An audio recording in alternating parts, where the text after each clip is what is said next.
everyone, welcome to my channel. My name is Jenna and I'm a psychotherapist. I also make mental health videos. And if you haven't subscribed to my channel yet, make sure that you hit that subscribe button up above so you don't miss any of my content. Today we are going to be talking about cognitive distortions. Sometimes these are referred to as irrational thoughts or thinking errors. Firstly, let's define the term cognitive distortion. What exactly does that mean? The most simple definition is that they are tendencies and patterns of thinking and believing that are false and inaccurate. They also have the tendency to cause psychological damage when they aren't kept in check. And when we don't know what a cognitive distortion is, it's hard to keep them in check.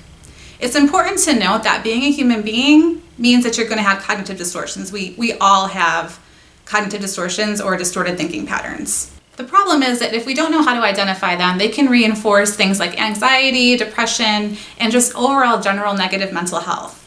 So in today's video, I'm going to talk about 10 common cognitive distortions. Now, there are more than 10 cognitive distortions, and I do plan on in the future to make a follow-up video addressing other cognitive distortions. Today, I'm going to focus on the ones that are the most prominent, so the 10 most common cognitive distortions. It's also important to know that you can have more than one cognitive distortion at a time, and they kind of tend to feed into each other, so to speak. Number one is all or nothing thinking.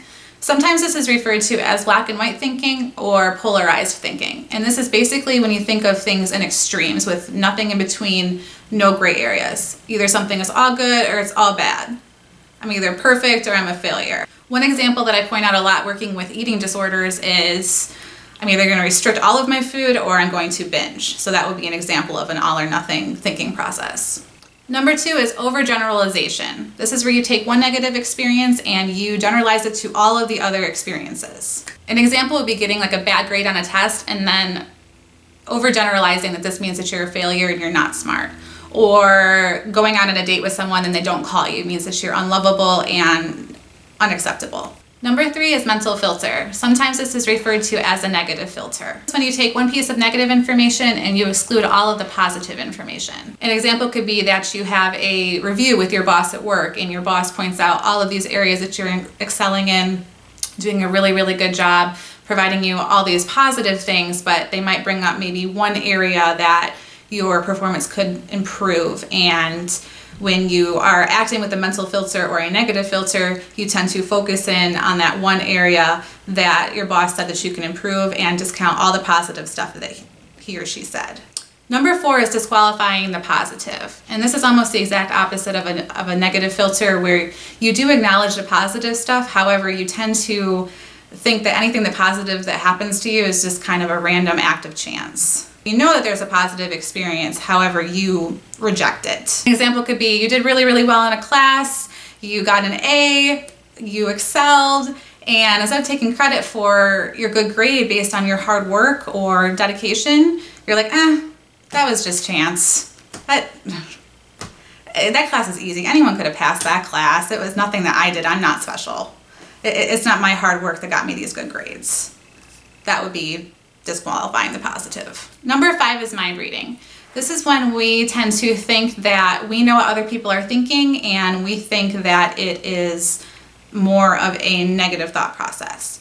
An example could be seeing someone, like a stranger, that has like a scowl on their face and thinking it's something that you did. When in reality, there could be a lot of reasons why someone might be scowling that have nothing to really do with you. Number six is fortune telling. And this can be related to mind reading in a way that we tend to try to predict the future events of our life based on very limited or no evidence. And we tend to hold these conclusions and predictions as absolute truth. For an example, if you're having a hard time finding a job right now that you're enjoying and you like, that means that there is not going to be any job out there for you. There's not going to be any job for you in the future. Or I'm in my 30s and I'm single means that I'm unlovable and I'm never going to find love. Number seven is magnification. Sometimes this is also referred to as the binocular trick or catastrophizing. This is when we exaggerate the meaning and importance of things that might not be as meaningful and as important as we think they are in our heads. For example, let's say that a smart student receives a C on a paper. They might catastrophize or magnify this to believe that they are not as smart as they thought that they were. Number eight is the exact opposite, minimization. It's not a big deal.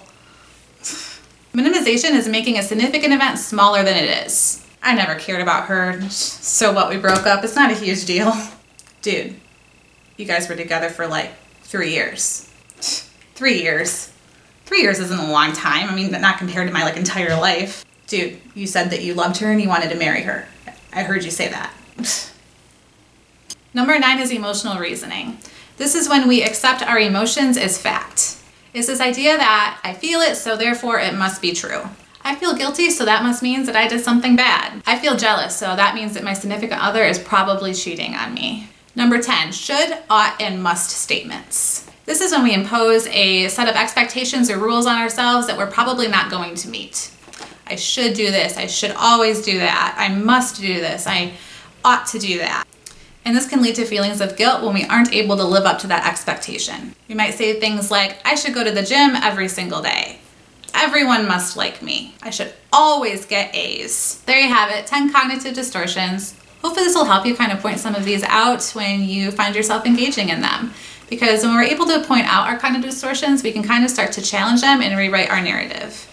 I plan on doing more videos in the future of what it would look like to challenge some of these cognitive distortions. So make sure that you do subscribe to my channel so you don't miss that. Thanks for watching this video. Again, my name is Jenna, and I hope you guys all have a great day.